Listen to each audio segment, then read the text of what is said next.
জানেন যে গতকাল এই রাজ্যে ভয়াবহ ফ্লাড সিচুয়েশনকে সামনে রেখে একটি সর্বদলীয় মিটিং ত্রিপুরা স্টেট গেস্ট হাউসে অনুষ্ঠিত হয়। সেখানে কংগ্রেস দলের তরফ থেকে প্রদেশ কেন্দ্রের সভাপতি এবং আমরা দুজনে অংশগ্রহণ করি। ওখানে আমাদের দলের তরফ থেকে যে কঠোর প্রস্তাবনা আমরা রাজ্যের মানুষের সামনে তুলে ধরেছি, আমাদের মনে হয়েছে এটা আপনাদের মাধ্যমে রাজ্যবাসীকে ওয়াকিবহাল করাটা আমাদের দায়িত্ব কর্তব্যের মধ্যে পড়ে। আমরা প্রথমেই রাজ্যের মাননীয় মুখ্যমন্ত্রীকে ধন্যবাদ জানিয়েছি সর্বদলীয় মিটিং ডাকার জন্য, এবং ওনাকে বলেছি এখানে দোষ ত্রুটি বিচ্যুতি যেগুলো আছে এই মুহূর্তে এগুলো এখানে উত্থাপন না করাই ভালো। গঠনমূলক কিছু প্রস্তাব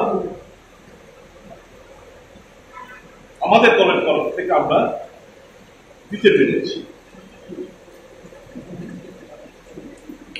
আমি প্রথমেই মুখ্যমন্ত্রীর দৃষ্টি আকর্ষণ করে আমি জানার চেষ্টা করেছি দলের তরফ থেকে যে ইন্ডিয়ান মেট্রোলজিক্যাল ডিপার্টমেন্ট IMD রাজ্য সরকারের কাছে এই যে প্রবল বৃষ্টিপাত হবে রাজ্য সরকারকে অ্যালার্ট করেছিল কিনা। যদি অ্যালার্ট করে থাকে তাহলে রাজ্য সরকার তার গুরুত্ব বুঝে কেন বিজ্ঞাপন, সামাজিক মাধ্যম, অ্যানাউন্সমেন্ট ইত্যাদি করা হলো না, এটা যেন তদন্তভাবে বের হয়ে আসে।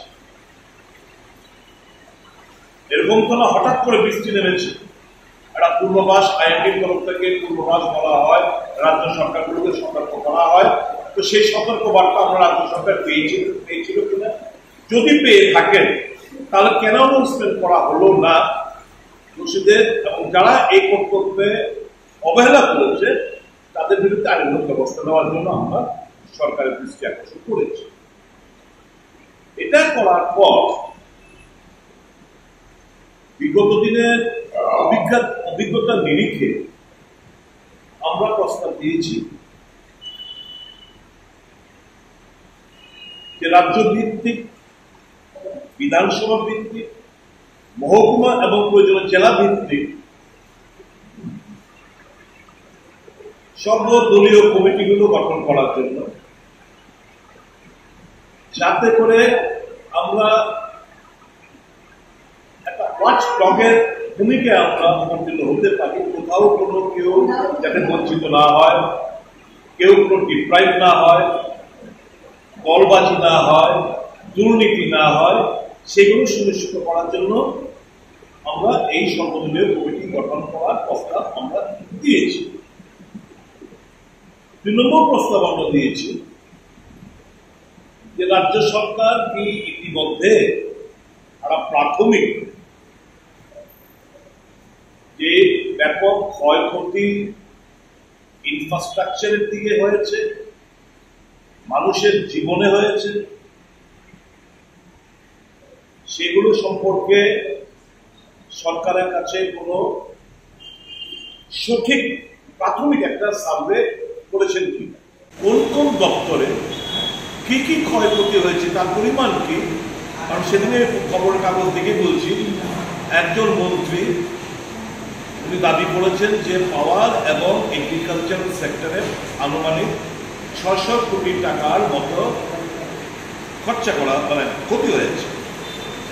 তাহলে দপ্তর ভিত্তিক কি সেই ক্ষয়ক্ষতির পরিমাণ কি তা প্রাথমিক সার্ভে করেছে কি 15,000 কোটি টাকার মধ্যে কি এই যে মানুষের মূল্যবান ঘরের মধ্যে জিনিসপত্র, পুকুর থেকে মাছ বেরিয়ে গেছে, গরু, ছাগল, শূকর ইত্যাদি ভেসে গেছে, মানুষের রেফ্রিজারেটর, টিভি থেকে শুরু করে আসবাবপত্র, বিছানা, খাট, তোষক, বালিশ, গডরেজের সমস্ত ভ্যালুয়েবল ডকুমেন্টস থেকে শুরু করে সমস্ত নষ্ট হয়ে গেছে, এটার কোনো সার্ভে করা হয়েছে কিনা?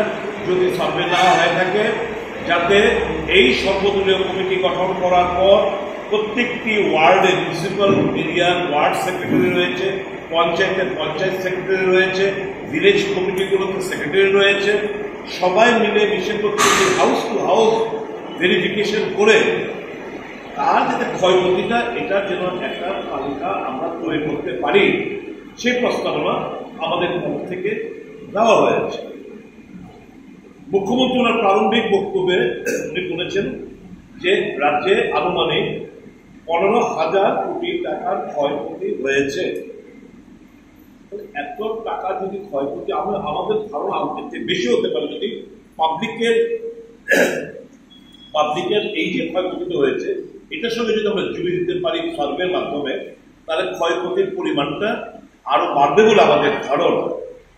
তো আমরা সেই প্রস্তাবগুলো রেখেছি এবং জানার চেষ্টা করছি 15,000 কোটি টাকার যে আপনারা বলছেন দপ্তর ভিত্তিক কি কি প্রত্যেকে ফিগারটা পেলেন, এটা দয়া করে যদি খোলাসা করে আমাদের জানান। কিন্তু যাই হোক, উনি হয়তো জানাননি, নিশ্চয়ই পরবর্তী সময় আমরা জানার চেষ্টা করব। তারপর আমরা বলেছি এখন তো বৃষ্টি কমেছে, মানুষ তাদের বাড়ি ঘরে দক্ষিণ গোমতী, সোনামুড়া একটা অংশ এখনো জলমগ্ন। মানুষ এখন এইমাত্র আসার সময় কামরাঙ্গাতলি, সোনামুড়া মহকুমা, ওখানে নৌকা যেতে পারছে না, রিলিফ মেটেরিয়ালস নেই, পানীয় জল নেই, চিৎকার, ওখান থেকে লোকরা ফোন করছে, ফোনরা তাদের ফ্রেন্ডস রিলেটিভসরা। তো আমি সঙ্গে সঙ্গে আমরা এই কমল বাবুকে ফোন করলাম, উনি ডিএম এসডিএম এর সঙ্গে কথাবার্তা বললো, এনডিআরএফ টিম যেতে পারছে না, লোক আটকে যাচ্ছে, এখন প্রুডেন্ট বা একটা লোক দিয়ে তাদের কাছে রিলিফ মেটেরিয়াল, পানীয় জল পৌঁছে দেওয়ার একটু আমাকে ফোনে জানালেন, উনি ইনস্ট্রাকশন দিয়েছেন, এই ব্যবস্থাপনা করবেন। তো এখনো মানুষের এই ডিস্ট্রেস পজিশনে যে রয়েছে এটা এখনো চলছে, বেশ কিছু পকেট যেখানেই জল নেমেছে আমরা দাবি করেছি এদেরকে ঘর বাড়ি পরিষ্কার করবে, এনজিএম গ্রামীণ এলাকায়, আটকুয়েট শহর এলাকায়, অন্তত এরা যে বাড়িঘর পরিষ্কার করবে এটা তো একটা কাজ। এই কাজের টাকাটা তোমরা তাদের ব্যাংক অ্যাকাউন্টে ঢুকিয়ে দাও, এটা আমাদের ডিমান্ড করেছি।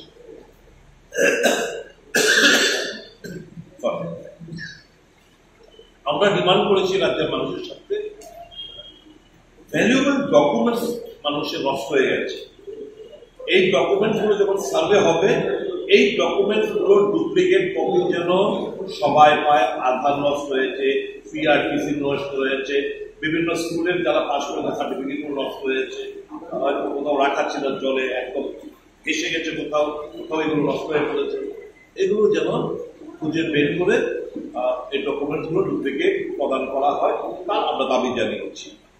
আমরা দাবি জানিয়েছি যে অনেক ছেলেরা ব্যাংক থেকে কিংবা ফিনান্সিয়াল ইনস্টিটিউশন থেকে লোন নিয়ে, কেউ গাড়ি, কেউ অটো,